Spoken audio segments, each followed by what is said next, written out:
Pastor, qué tema tan poderoso. Gracias por llevarnos a entender que la pasión de Cristo es vivir con nosotros.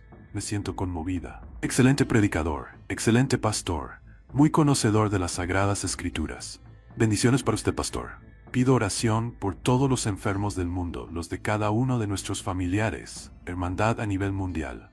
Bendiciones, gracias. Pero antes de comenzar, queremos pedir su bendición. Les invito con reverencia a inclinar sus rostros y vamos a orar. Padre Celestial, gracias te damos por tus múltiples bendiciones. Gracias te damos porque podemos estudiar ahora tu palabra. Pedimos la ayuda de tu Santo Espíritu para entender lo que fue inspirado y revelado hace tanto tiempo. Gracias por la promesa de tu presencia. Reclamamos esa promesa en el precioso nombre de nuestro Señor y Salvador Jesús. Amén.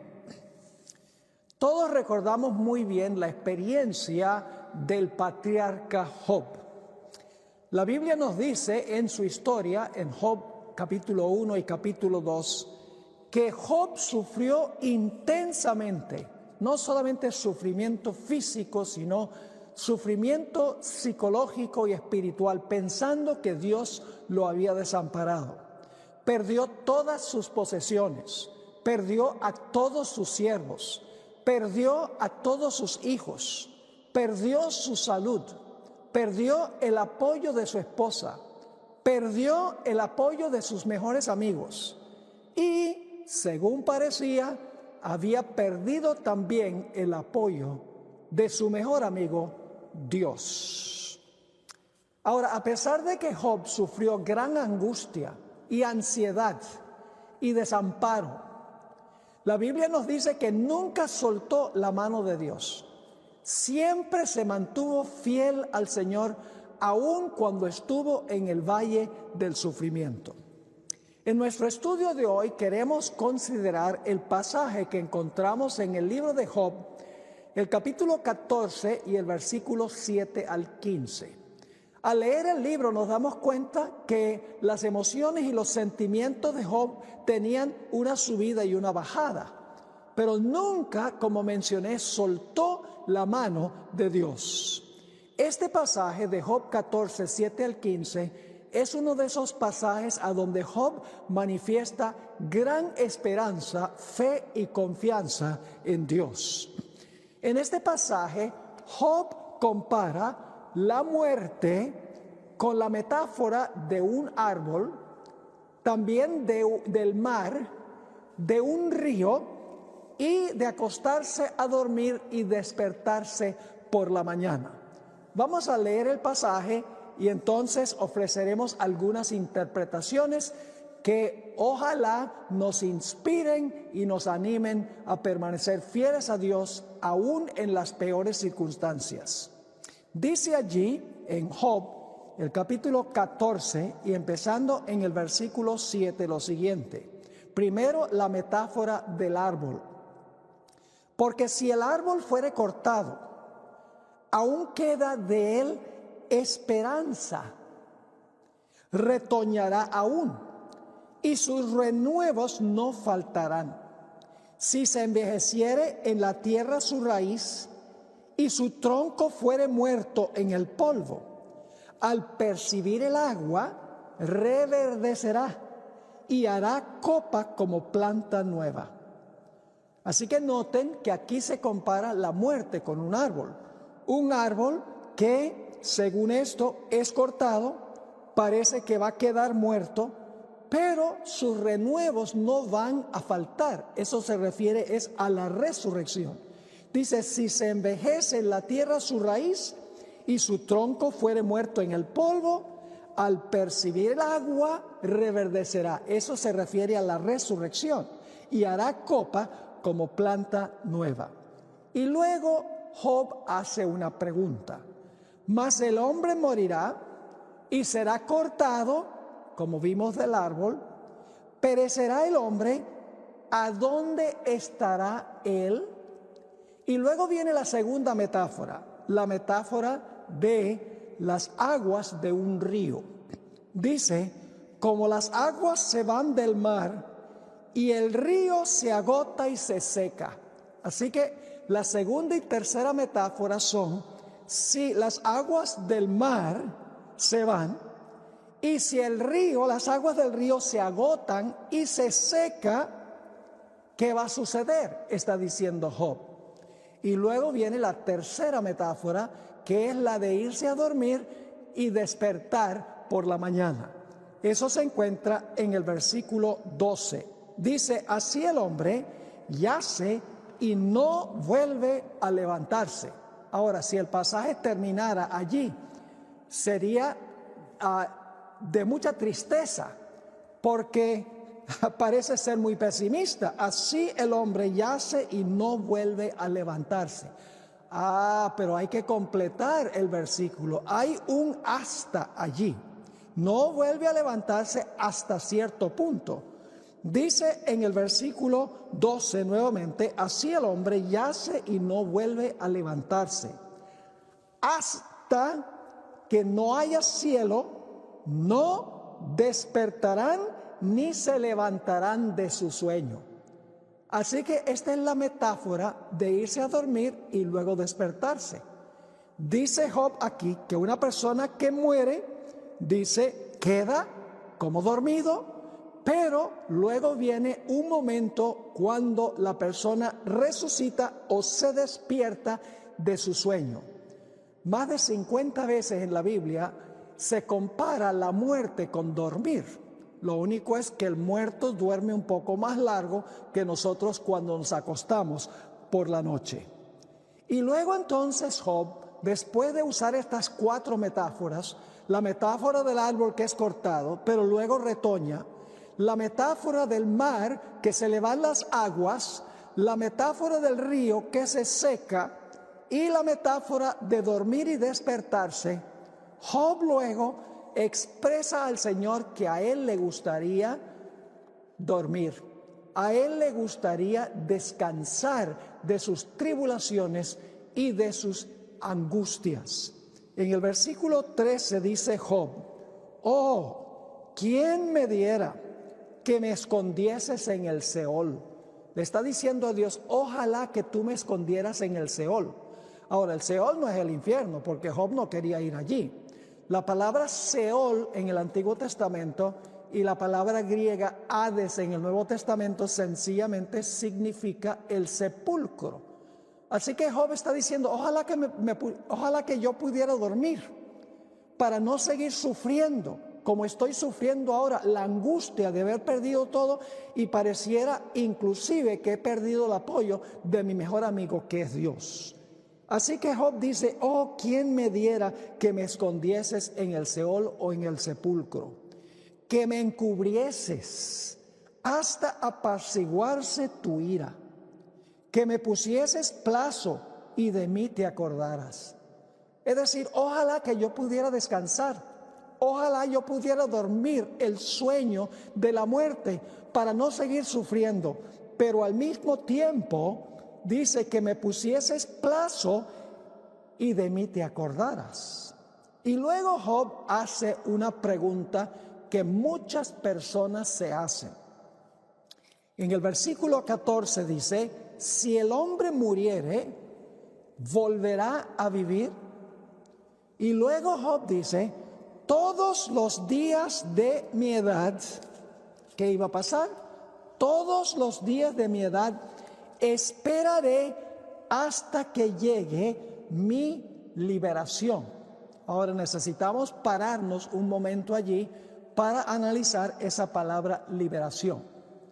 Es una palabra que en el Antiguo Testamento hebreo aparece 12 veces. Y en la mayoría de las veces que aparece esa palabra, en realidad tiene que ver con un cambio de ropa. Es decir, se podría traducir hasta que venga mi cambio de ropa. Ahora, ¿a qué se refería Job cuando dijo, si el hombre muriere, volverá a vivir? Todos los días de mi edad esperaré. ¿Qué era lo que iba a esperar? Todos los días esperaré hasta que venga mi cambio de ropa. ¿A qué se refirió Job cuando habló de cambio de ropa? Bueno, en el Nuevo Testamento, en 1 Corintios, el capítulo 15, 51 al 55, encontramos otra vez la metáfora de dormir y despertarse y el cambio de vestiduras. Job está rogándole al Señor que el Señor le dé su nuevo ropaje, que es un cuerpo inmortal, un cuerpo incorruptible. Noten lo que dice en 1 Corintios, el capítulo 15. 1 Corintios, el capítulo 15, y vamos a leer empezando en el versículo 51. 1 Corintios 15, 51. Dice así: He aquí os digo un misterio. No todos dormiremos. Fíjense la conexión con Job 14. Job habló de que quería dormirse para descansar de su sufrimiento porque sabía que Dios lo iba a despertar en la resurrección. Así que dice, no todos dormiremos, pero todos seremos transformados. Esa es la resurrección. En un momento, en un abrir y cerrar de ojos, a la final trompeta. Porque se tocará la trompeta y los muertos serán resucitados incorruptibles. Y los muertos y nosotros seremos transformados. Ahora escuchen el versículo 53. Porque es necesario que esto corruptible se vista de incorrupción. Fíjense, ahí está el cambio de vestiduras. La persona duerme corruptible y mortal. La persona se despierta incorruptible e inmortal. Así que dice nuevamente el versículo 52, en un momento, en un abrir y cerrar de ojos, a la final trompeta, porque se tocará la trompeta y los muertos serán resucitados incorruptibles y nosotros seremos transformados. Porque es necesario que esto corruptible se vista de incorrupción y esto mortal se vista de inmortalidad. Y cuando esto corruptible se haya vestido de incorrupción y esto mortal se haya vestido de inmortalidad, entonces se cumplirá la palabra que está escrita: sorbida es la muerte en victoria. ¿Dónde está, oh muerte, tu aguijón? ¿Dónde, oh sepulcro, tu victoria? Ese será el clamor de los que salen del sepulcro cuando el Señor Jesucristo venga con el sonido de la trompeta. Se desvestirán de su cuerpo mortal y corruptible y se vestirán de su cuerpo inmortal e incorruptible. Eso es lo que anhelaba Job en el capítulo 14 de su libro. Así que dice nuevamente el versículo 14: si el hombre muriere, ¿volverá a vivir? Todos los días de mi edad esperaré, hasta que venga mi liberación o mi cambio de ropaje. Y luego noten lo que dice en el versículo 15. Entonces llamarás y yo te responderé. Es decir, tú me vas a llamar del sepulcro, tú me vas a despertar y yo voy a responder. Tendrás, ahora esta parte queremos dedicar un poquito más de tiempo. Sigue diciendo, tendrás afecto a la hechura de tus manos. Qué lindo versículo. Dice Job, todos los días de mi edad voy a esperar hasta que venga mi cambio de ropaje. Entonces, Señor, tú vas a llamar, me vas a despertar y yo te voy a responder. Y luego dice, tendrás afecto a la hechura de tus manos. Esa palabra afecto es una palabra muy intensa en el idioma hebreo. Quiero que notemos algunos versículos donde se usa esta palabra. Génesis, el capítulo 31 y el versículo 30. Génesis 31 y el versículo 30. Aquí está diciéndole Labán a Jacob, mira, yo sé que tú anhelas regresar a tu casa. En el versículo 30 dice, y ya que te ibas, porque tenías deseo de la casa de tu padre. Es una palabra más intensa aún que esa traducción, deseo. En realidad, un deseo anhelante sería una mejor traducción. Es decir, en Job Job está diciendo, tú tendrás un deseo anhelante de la hechura de tus manos. También se usa la palabra en el Salmo 84, y el versículo 2. Salmo 84 y el versículo 2. Y se usan tres frases que son sinónimas. Vamos a leer ese versículo en el Salmo 84 y el versículo 2. Dice, anhela mi alma. Noten, anhela mi alma y aún ardientemente desea los atrios de Jehová. Mi corazón y mi carne cantan al Dios vivo. En realidad dice, claman al Dios vivo. Tres frases sinónimas. Dice, anhela mi alma, ardientemente desea, y luego dice, mi corazón y mi carne claman a Dios. Es decir, que lo que está diciendo Job en el capítulo 14 es que Dios va a tener un anhelo ardiente por el momento de la resurrección de su ser querido. Ahora, ¿quién es la hechura de las manos de Dios? Para eso tenemos que ir al libro de Isaías, el capítulo 64 y el versículo 8. Isaías 64 y el versículo 8 nos dice qué es la hechura de las manos de Dios que causa que Él tenga un ardiente anhelo. Dice en Isaías 64 y el versículo 8 lo siguiente: ahora pues, Jehová, tú eres nuestro Padre, nosotros barro, y tú el que nos formaste. Así que obra de tus manos somos todos nosotros. Así que ¿quién es la hechura de las manos de Dios? La hechura de las manos de Dios son sus hijos, los hijos que han muerto en Cristo Jesús. Así que Job está diciendo, Dios anhela que llegue el momento de resucitar a su hijo, a su hija fiel. Tiene ese ardiente anhelo de estar con ellos. Ahora, hay un punto muy importante. ¿Cuánta seguridad podemos tener de que Dios va a resucitar a sus fieles?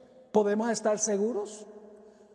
Podemos estar absolutamente seguros, mis queridos hermanos y hermanas, si estamos en Cristo. A eso iremos un poco más adelante en nuestro estudio.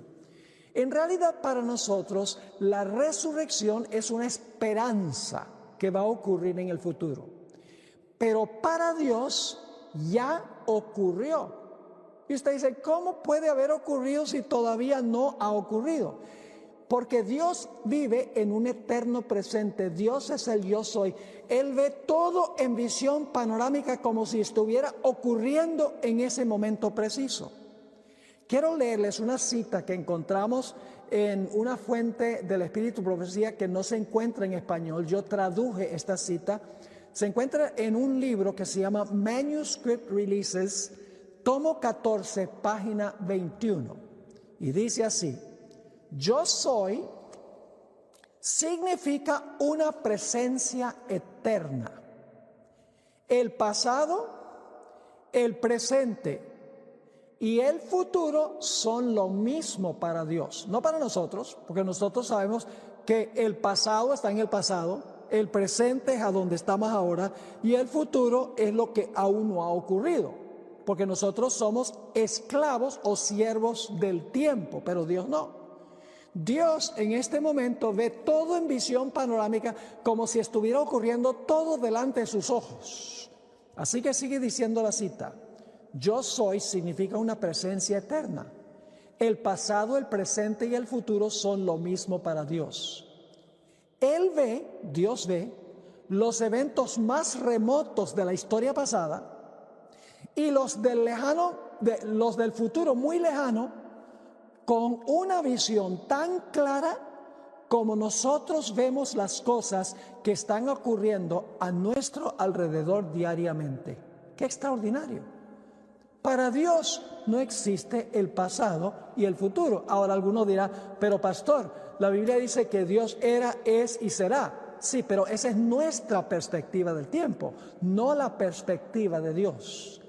Es decir, Dios es el yo soy. Para Él las cosas están ocurriendo antes de que ocurran. Y usted dice, pastor, eso es absurdo. Es absurdo para nosotros que somos cautivos del tiempo, pero no para Dios. Hay otra cita del Espíritu Profecía que se encuentra en El Deseado de Todas las Gentes, página 558. Este es un comentario basado en el encuentro de Jesús con los saduceos. Los saduceos no creían en la resurrección y vinieron a Jesús y le presentaron el caso de 7 matrimonios para tratar de ponerlo en aprietos. Y el Señor Jesucristo le dijo, mire, ustedes ignoran las Escrituras, ustedes ignoran el poder de Dios.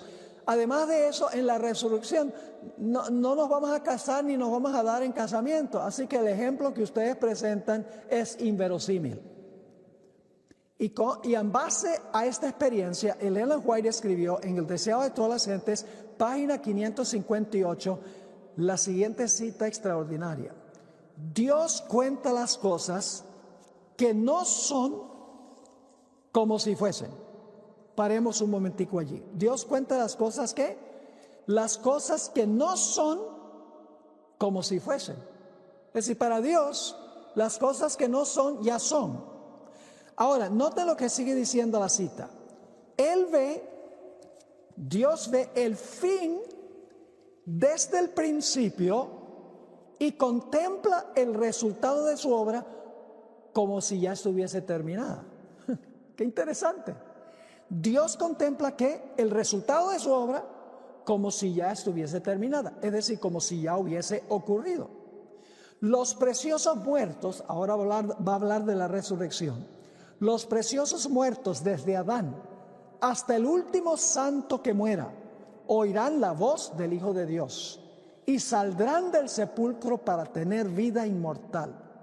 Dios será su Dios y ellos serán su pueblo.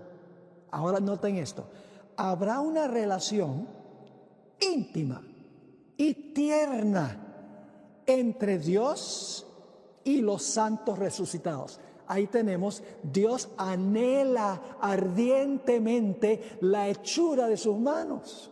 Dios anhela tener esa relación con los que murieron en Cristo.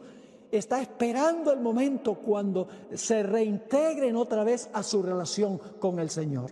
Y luego la sierva del Señor escribe, habrá una relación íntima y tierna entre Dios y los santos resucitados.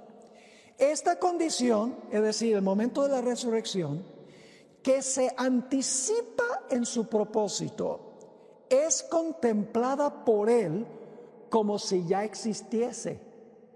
Es decir, la resurrección es contemplada por Dios como si ya existiera.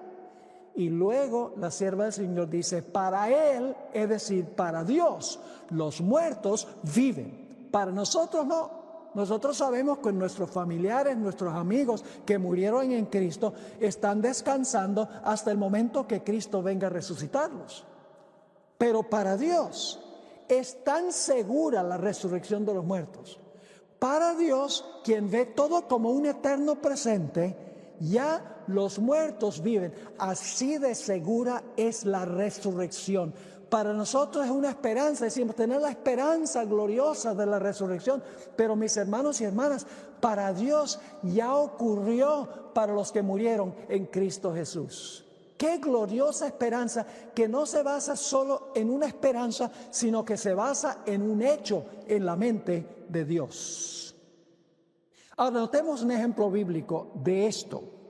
En Génesis el capítulo 17, la diferente perspectiva del tiempo por parte de Dios y por parte nuestra. Génesis 17, y vamos a leer el versículo 4 y el versículo 5. Aquí Dios le está hablando a Abraham y le hace una promesa a Abraham. Dice allí en el versículo 4, Dios, he aquí mi pacto es contigo. Y ahora escuchen el tiempo del verbo, y serás padre de muchedumbre de gentes. Esa es la perspectiva de Abraham. Es decir, desde el punto de vista de Abraham, Dios lo haría en el futuro padre de muchas gentes. Pero noten lo que dice el siguiente versículo. Dice, y no se llamará más tu nombre Abraham, sino que será tu nombre Abraham, porque te he puesto por padre de muchedumbre de gentes. Esa es la perspectiva de Dios, porque Dios todavía no lo había puesto como padre de muchedumbre de gentes según nuestra perspectiva de pensar. Pero para Dios dice, ya yo te puse antes que sucediera. Así podemos entender nosotros también a donde dice que Jesús es el Cordero de Dios inmolado desde antes de la fundación del mundo. Ahora, ¿cómo es que Cristo fue inmolado antes de la fundación del mundo? Nosotros sabemos que Jesús murió en el año 31, un 14 de Nisan, más o menos a las 3 de la tarde. Para nosotros es un evento pasado. Pero para Dios, cuando Jesús murió en la cruz, ya para Dios eso había ocurrido, porque estaba garantizado en la mente de Dios, un Dios que ve todo como un eterno presente. Jesús en la mente de Dios fue sacrificado desde antes de la fundación del mundo. Para nosotros es un poco difícil comprender este concepto porque nosotros no somos Dios. Nosotros no vivimos en la eternidad. Nosotros vivimos, somos prisioneros o esclavos o siervos del tiempo. Para nosotros hay pasado, presente y futuro. Pero para Dios, en la mente eterna del que es yo soy, la resurrección de los muertos ya es un hecho. Y alguno podría decir, pero Pastor Bor, ¿cómo es que usted interpreta Génesis 17, 4 y 5 de esa manera? Parece interesante, pero ¿no tiene alguna evidencia adicional? Sí, cómo no. El apóstol Pablo se refirió a Génesis 17 y quiero que notemos ese texto. Romanos nos dice algo muy interesante en cuanto a esto. Dice allí en el libro de los Romanos, el capítulo 4, y vamos a leer empezando en el versículo 17, dice allí, como está escrito. Ahora Dios está hablando aquí, está citando Génesis 17:5. Como está escrito, te he puesto por padre de muchas gentes, delante de Dios a quien creyó, el cual da vida a los muertos. Y ahora escuchen, y llama las cosas que no son como si fuesen. Dios llama las cosas que todavía para nosotros no son como si fuesen. Esa era la esperanza de Job. Él tenía la absoluta certeza y esperanza de la resurrección, porque él sabía que para Dios el yo soy ya era un hecho en su mente. Ahora quiero hablar un poquito más sobre este asunto de Dios anhelar la hechura de sus manos, ardientemente desear la comunión con los que murieron en Cristo. Vamos al Evangelio según San Juan, el capítulo 13. San Juan, el capítulo 13, y vamos a leer los últimos versículos que encontramos aquí. Juan, el capítulo 13, y vamos a leer en el versículo 36. Jesús está reunido con los discípulos y le dice a sus discípulos, me voy. Ahora vamos a leer el versículo 36. Le dijo Simón Pedro, Señor, ¿a dónde vas? Jesús respondió, a donde yo voy, no me puedes seguir ahora, mas me seguirás después. Jesús dice, donde yo voy, tú no puedes ir ahora, vas a venir después. No le gustó esa respuesta a Pedro. Así que sigue diciendo en el versículo 37, le dijo Pedro, Señor, ¿por qué no te puedo seguir ahora? Mi vida pondré por ti. Jesús le respondió, ¿tu vida pondrás por mí? De cierto te digo, no cantará el gallo sin que me hayas negado 3 veces. Así que Jesús dice, me voy. Pedro dice, ¿a dónde vas? Jesús dice, a donde yo voy no me puedes seguir ahora. Y Pedro dice, pero yo no quiero esperar hasta después, yo quiero irme contigo ahora mismo.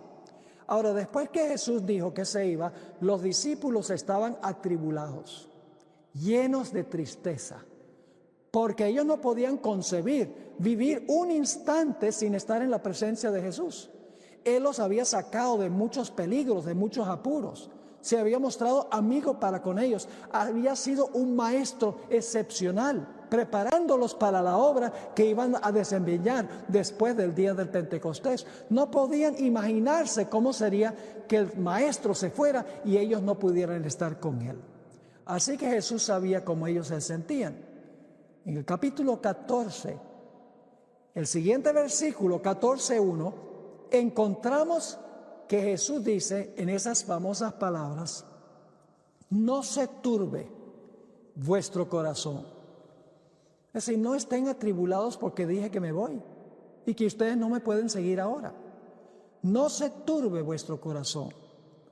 Esa palabra turbe es la misma palabra que se usa para cuando supuestamente cuando las aguas del pozo de Betesda, el estanque de Betesda, se movían y el que primero veía que se movían las aguas y saltaba el agua se sanaba. Eso era una tradición, no tenemos prueba de que haya ocurrido así, pero habla del agitar de las aguas. Así que Jesús podría haber dicho, no se agite vuestro corazón. ¿Creéis en Dios? Creed también en mí. En la casa de mi Padre, ¿dónde queda la casa del Padre? La casa del Padre queda en el cielo, porque nosotros oramos, Padre nuestro que estás en el cielo. En la casa de mi Padre muchas moradas hay. Es porque Jesús está esperando muchos amigos para ir allá.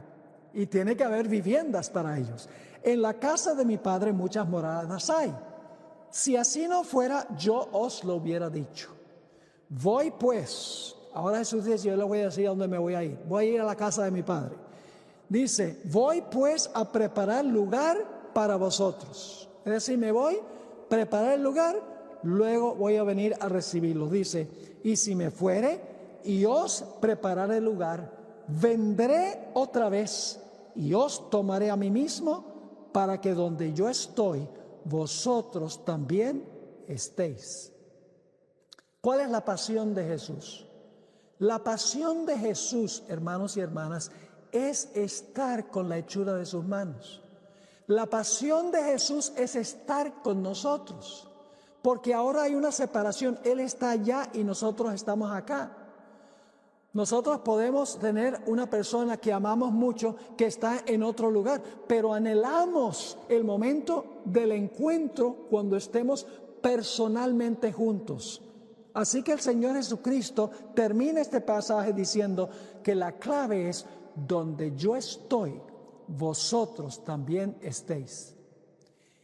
En la oración sacerdotal de Jesús, en camino al Getsemaní, en Juan 17 y el versículo 24, encontramos nuevamente que Jesús expresa el anhelo de que los que Él amó, su círculo de creyentes, su círculo de fieles, no solamente los 11 que iban a permanecer fieles, sino todos los demás que iban a creer en su nombre, el anhelo que Él tenía de estar con ellos. Noten lo que dice Juan 17 y el versículo 24, y aquí está hablando Jesús. Juan 17, 24 dice, Padre, aquellos que me has dado, quiero que donde yo estoy, también ellos estén conmigo, para que vean mi gloria que me has dado, porque me has amado desde antes de la fundación del mundo. Jesús está diciendo, Padre, yo quiero estar a donde están los míos. Y saben, este versículo lo usa el Espíritu de Profecía en varios contextos. No solamente en Juan 14, donde dice, para que donde yo estoy, vosotros también estéis. No solamente en Juan 17 y el versículo 24, a donde Jesús le dice a su Padre, donde yo estoy, yo quiero que también los míos estén allí conmigo.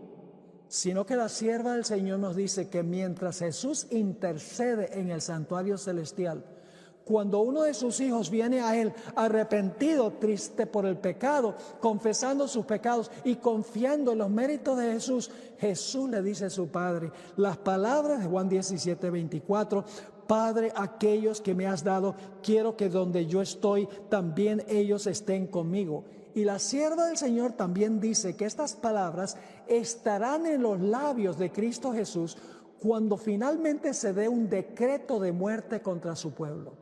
Pareciera que van a ser borrados de la tierra, porque se ha dado un decreto universal de que todo aquel que no observa el domingo e insista en guardar el sábado sea muerto en cierto día y a cierta hora. Y la sierva del Señor dice en el conflicto de los siglos que en el momento crítico, cuando parece que se va a ejecutar el decreto de muerte, Jesús enuncia estas palabras: Padre, aquellos que me has dado, quiero que donde yo estoy, también ellos estén conmigo. Y cuando Jesús ascendió al cielo y se presentó ante el Padre, Jesús le dijo al Padre las mismas palabras: Padre, aquellos que me has dado, quiero que donde yo estoy, también ellos estén conmigo.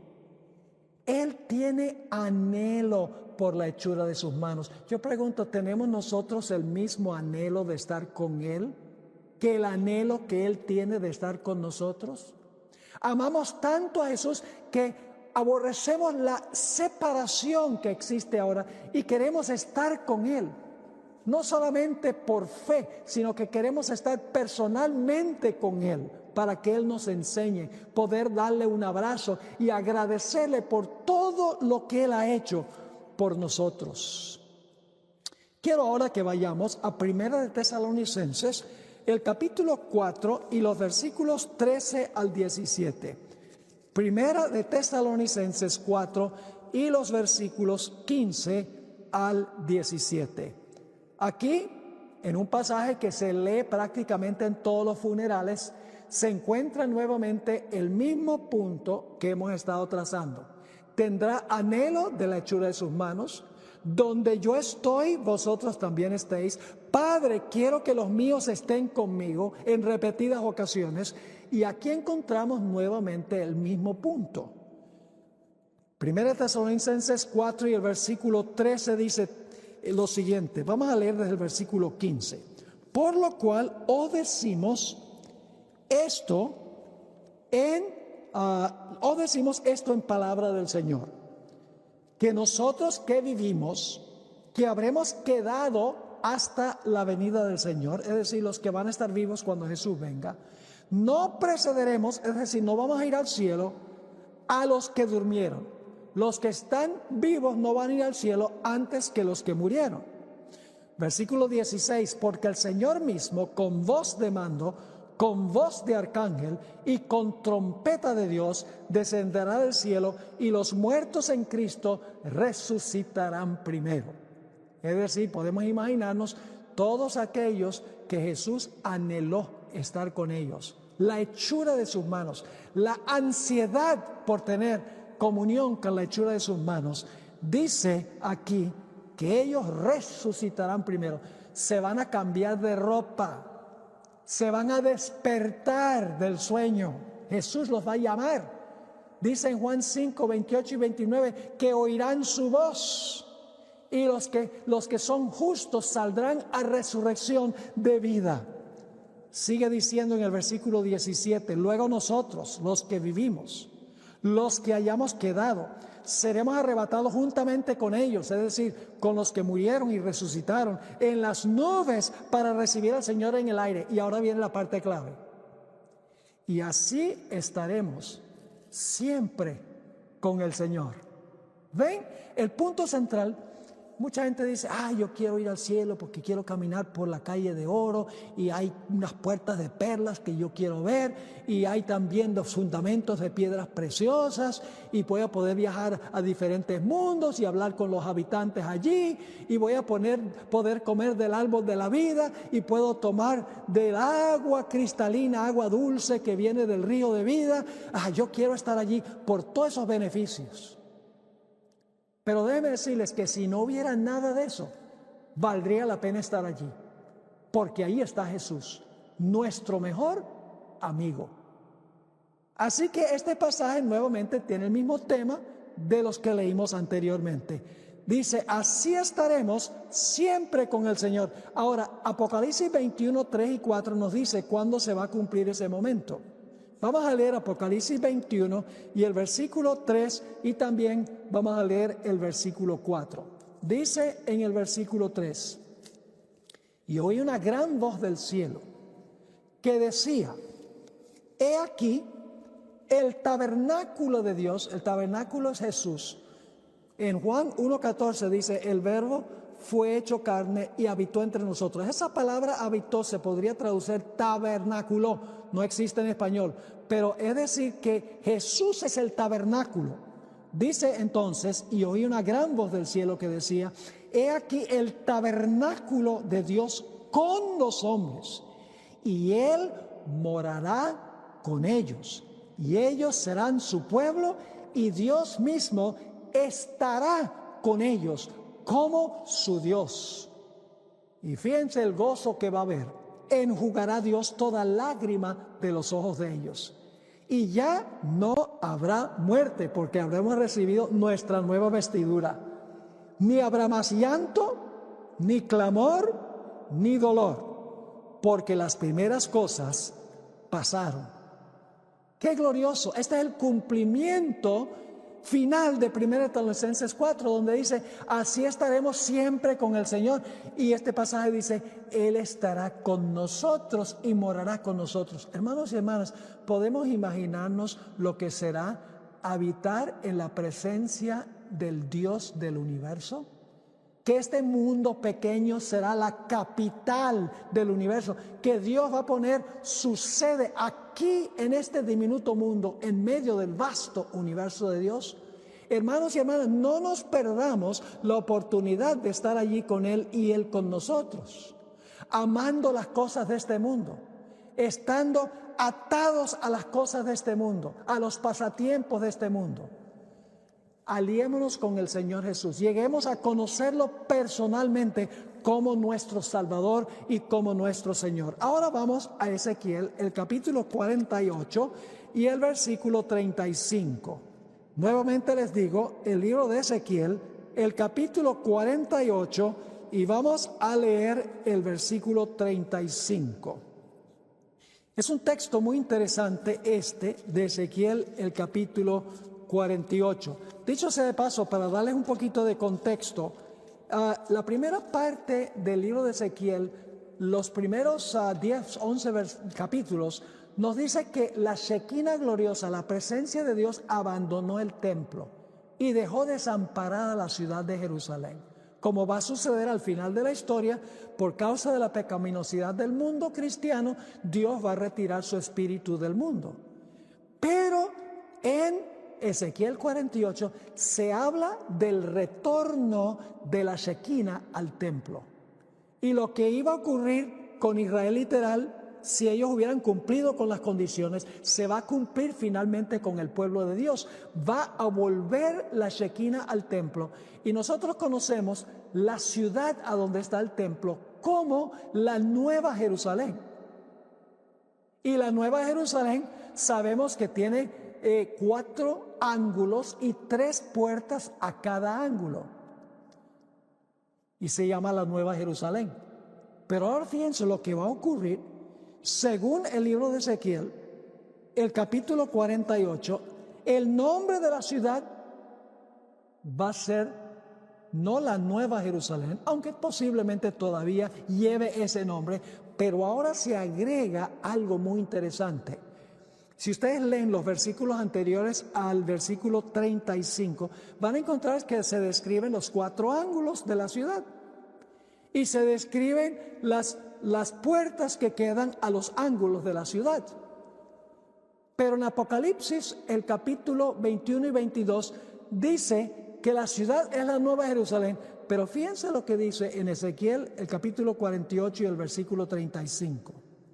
En derredor tendrá 18,000 cañas, y el nombre de la ciudad desde aquel día será Jehová Samá. Ahora usted dice, ¿qué significa Jehová Samá? Hermanos y hermanas, significa Jehová está allí. ¿Qué es lo importante de la ciudad? Jehová está allí. Esto me hace pensar de Enoc. Si ustedes leen el capítulo sobre Enoc en el libro Patriarcas y Profetas y estudian la historia de Enoc en la Biblia, van a encontrar que él desarrolló una relación tan íntima con Jesús, que finalmente el Señor Jesucristo le dijo a Enoc, mira Enoc, tú vives en el planeta Tierra, pero tu corazón no está allá. Tu corazón está dedicado completamente a mí. Y por lo tanto, como tú caminas conmigo, como tú sigues mi camino, como tú anhelas estar conmigo, yo te voy a llevar aquí al cielo antes de la segunda venida. Y la Biblia nos dice que Dios llevó a Enoc al cielo sin ver la muerte. Enoc es un símbolo de la generación final. Una generación que caminará tan de cerca con Jesús en esta tierra, que finalmente Jesús va a decir, ustedes ya no tienen nada que los ate allá al planeta. Nada allá para ustedes es importante. ¿Para qué los voy a dejar allá? Vengan y caminemos juntos por la calle de oro de la Nueva Jerusalén por la eternidad. Eso es lo que anhela Cristo Jesús. Ahora, hablemos un poquito de Juan. Ustedes saben que Juan, el apóstol, el que escribió el libro de Apocalipsis, era el discípulo amado de Jesús. Se le llamaba el discípulo amado porque era el que más intensamente amaba a Jesús y el que más intensamente escuchaba las palabras de Jesús. Él anhelaba de todo corazón estar perpetuamente por la eternidad con Jesús. Ahora, en el capítulo 1 del libro de Apocalipsis encontramos que a Juan se le dio una visión del Jesús glorificado. Y posiblemente Juan pensó, este debe ser el momento de la venida de Jesús. Le brilla el rostro como el sol, las piernas son como columnas de fuego, es decir, y su manto es blanco como la nieve. Debe ser que llegó el momento de la segunda venida de Jesús. Pero tristemente era una visión. Le pasó lo mismo como con Elena G. de White, que cuando tenía una visión y era llevada al cielo para contemplar a Jesús y hablar con él, la visión era tan real que ella pensaba que estaba allá. Y cuando el Señor le decía, tienes que volver a la tierra porque tienes una obra que hacer, dice ella que estaba triste. Y cuando regresaba a esta tierra, todo le parecía oscuro, todo le parecía lóbrego, porque ya no podía estar con el Señor Jesús. Y la hermana White dijo, oh, cómo yo anhelo hablar el idioma de Canaán. Entonces podría explicarle las gloriosas cosas que yo he visto. Y múltiples veces la hermana White dijo que ella amaba de todo corazón al Señor Jesucristo.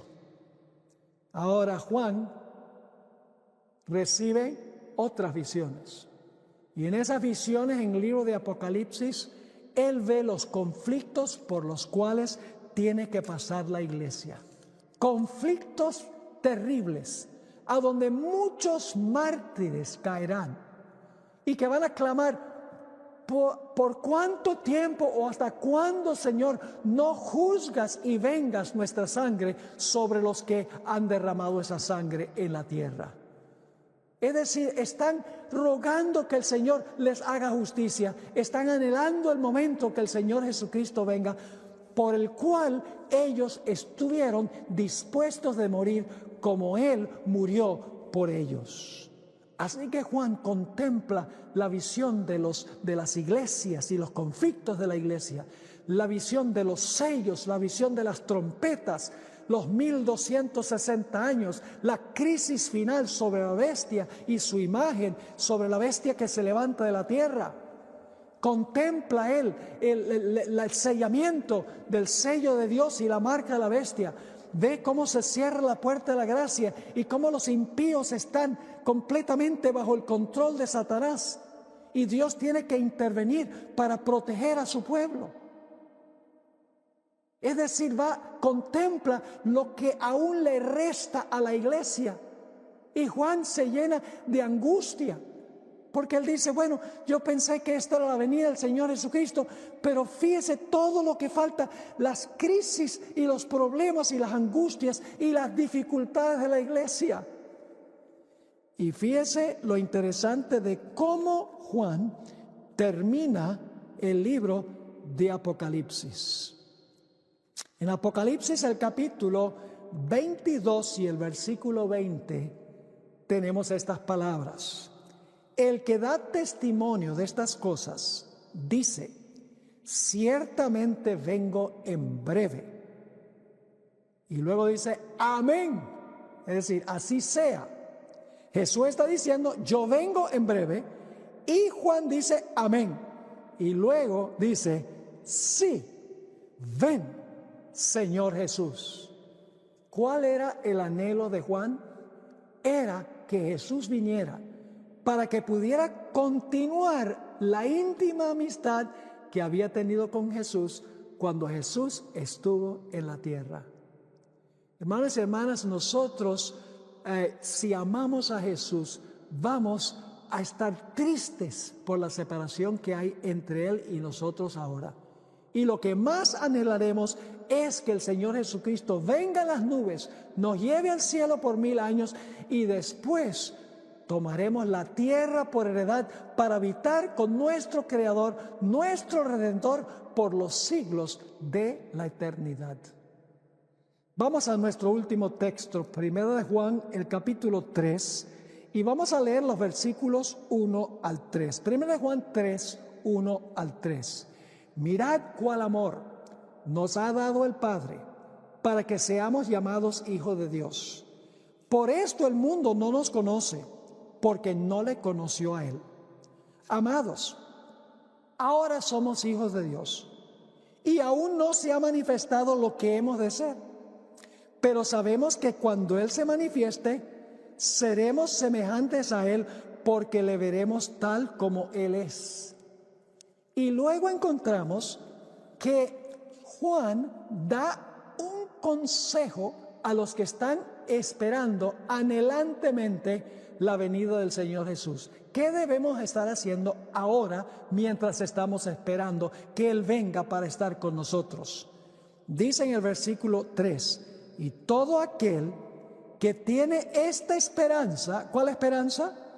La esperanza de cuando Él se manifieste para nosotros ser semejantes a Él.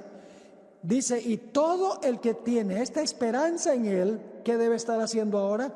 Se purifica a sí mismo, así como Él es puro. Y aunque dije que ese era el último texto, vamos a leer un último texto. 1 de Juan 2 y el versículo 15 al 17. No améis al mundo, ni las cosas que están en el mundo. Si alguno ama al mundo, el amor del Padre no está en él. Porque todo lo que hay en el mundo, los deseos de la carne, los deseos de los ojos y la vanagloria de la vida, no proviene del Padre, sino del mundo. Y ahora fíjense lo que va a pasar con el mundo. Dice, y el mundo pasa y sus deseos, pero el que hace la voluntad de Dios permanece para siempre. ¿Cómo está tu relación con el Señor Jesucristo? Si llegases a morir en este momento, que Dios no lo quiera, ¿estarías listo? ¿Estarías lista para encontrarte con Jesús cuando Él te levante de los muertos? ¿Has recibido a Jesús como tu Salvador personal?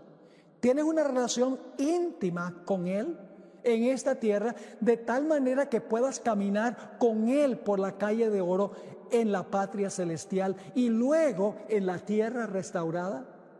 Quiero invitarte hoy que si no has recibido a Jesús, lo recibas como tu Salvador personal. Y si ya lo has recibido, que perseveres en este mundo de maldad y rebelión, angustia y sufrimiento, anhelando la gloriosa venida de Cristo Jesús, nuestro Salvador, quien